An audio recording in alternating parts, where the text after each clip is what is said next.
Alright, so I'm gonna try this trick I saw. Changing oil so the oil don't come out as soon as you pull the plug. This shop vac hose fits perfect in the top of my wife's Honda. So here we are. We're gonna get started.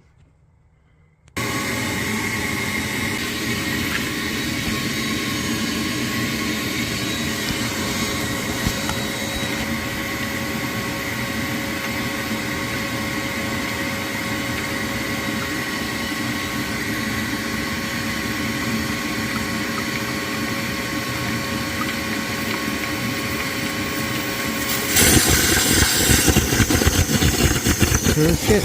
You're not like cutting my brake line or anything, right? There it is there.